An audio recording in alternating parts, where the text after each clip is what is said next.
Question 15 important है ये भी। A straight highway leads to the foot of a tower. A man standing at the top of a tower observed a car at an angle of depression 30 degree. तो ये highway बना लेते हैं हम, और एक टावर है जिस पर एक आदमी बैठा है, यहाँ पे बैठा है टॉप पे।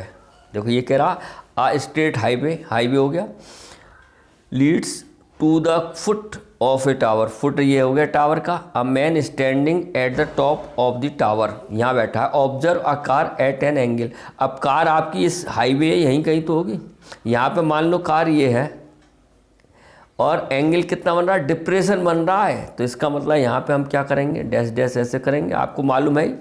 तो डिप्रेशन एंगल ये बना, ध्यान से देखना प्यारे बच्चों, ये कितना बना 30। क्लियर है।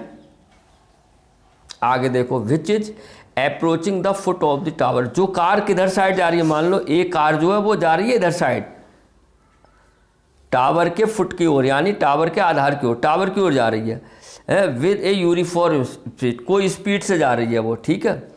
6 सेकेंड लेटर, अब मान लो 6 second later the angle of depression of the car is found to be 60।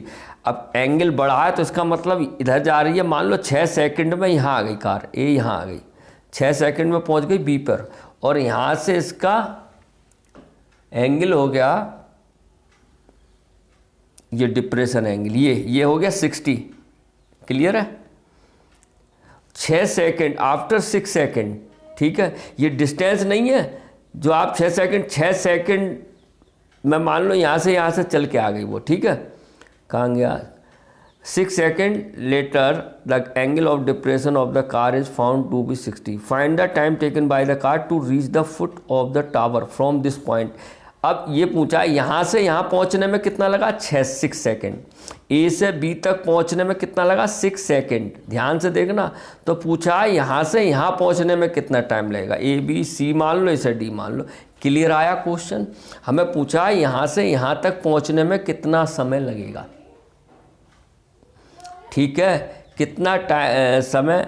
Find the time taken by the car to reach the foot of the tower from this point, इस point से ये पूछा है BC। बस अब ध्यान से देखना। अब आपको ये तो मालूम है ये 30 है तो ये भी क्या हो जाएगा 30 अल्टरनेट एंगल, और ये 60 है तो ये कितना हो जाएगा 60 अल्टरनेट एंगल। क्लियर है। अब देखो क्या करेंगे ऐसे करने के लिए।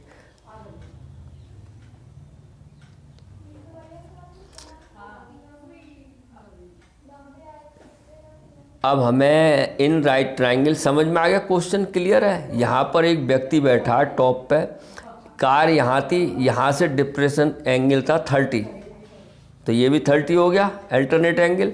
फिर 6 सेकेंड बाद, 6 सेकेंड बाद कार यहाँ आ गई और यहाँ से डिप्रेशन एंगल हो गया 60, तो अल्टरनेट से ये 60 हो गया। अब ये पूछा है यहाँ से यहाँ तक तो 6 सेकंड पहुँची, यहाँ से यहाँ तक पहुँचने में कितना समय लगेगा। मैं सिंपल कराता हूँ इसी तरीके से जैसे किया है। ये 6 AB बराबर 6 नहीं है, यानी ये समय दिया है टाइम, ठीक है। क्लियर। आप देखो क्या इन राइट ट्राइंगल तो 2 बने आपके, एक ये बना BCD और एक बनेगा ACD, ठीक है। तो देखो इन राइट ट्राइंगल किसमें BCD, तो क्या आ जाएगा tan 60 इजकल टू P/B होता है, यानी √3/P कितना है CD मालूम नहीं, अपॉन BC ये भी मालूम नहीं। क्लियर है, ये बात आ गई। तो CD बराबर कितना आ गया, क्रॉस मल्टीप्लाई, CD बराबर आ गया √3BC। ये से इक्वेशन मान लो 1। क्लियर है। अब आ जाओ नाउ इन राइट ट्राइंगल किसमें, अब ACD, इसमें क्या आ जाएगा tan 30 is equal to P/B। P तो हो गया CD और B कितना हो गया AC। ध्यान से देखना, tan 30 की वैल्यू होती है 1/√3 और CD/AC को क्या लिख सकते हैं AB + BC।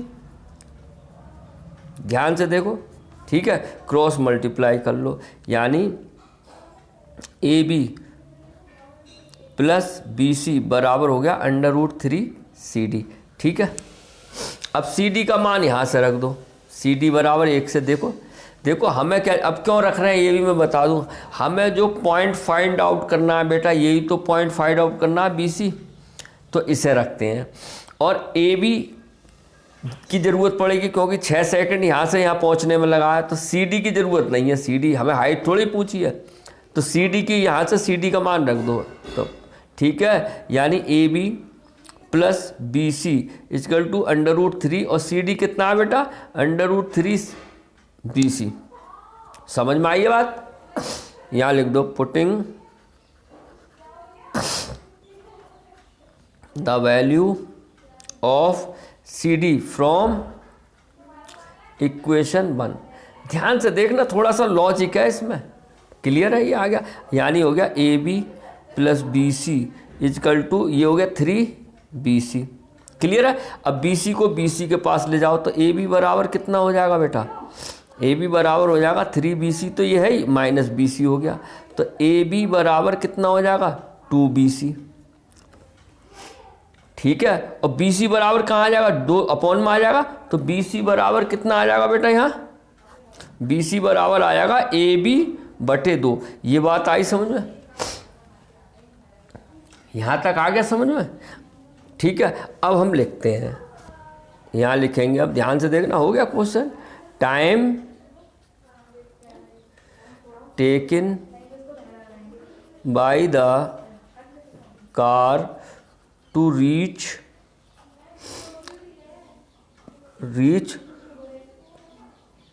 Time taken by the car to reach the point A B कितना हो जाएगा, 6 सेकेंड ही तो दिया है। अरे टाइम 6 सेकेंड ही तो लगाया। So time taken by the car to reach the point, कहाँ से, B to C is equal to कितना आ जाएगा, कितना हो जाएगा, बी सी कितना, ए बी बटे 2, और ए बी में पहुंचने के कितने लगा था, 6, तो 6 बटे 2 यानी 3 सेकेंड। यही आंसर हो गया। क्लियर है बेटा? ए से बी तक पहुंचने में 6 सेकेंड लगा, तो बी से सी तक पहुंचने में लगा कितना, बी से सी तक पहुंचने में, ए बी में पहुंचने 6 सेकेंड लगे, 6 को बाई 2 लिख दो, 6/2 हो गया। बात आई समझ में? आंसर और चेक कर लूँ मैं इसका बेटा एक बार।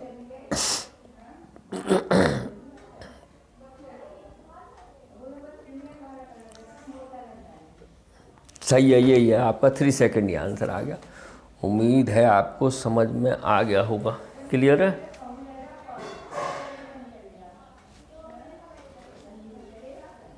तो यहाँ से यहाँ तक पहुँचने में कितना लगा टाइम कार को, 3 सेकेंड लिख दो चाहे। So time taken by the car to reach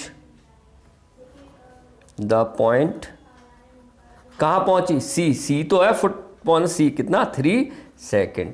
यही क्या हो गया आपका आंसर। आई होप आपको समझ में आया होगा। फिर मिलते हैं नेक्स्ट वीडियो में next time. Have a nice day.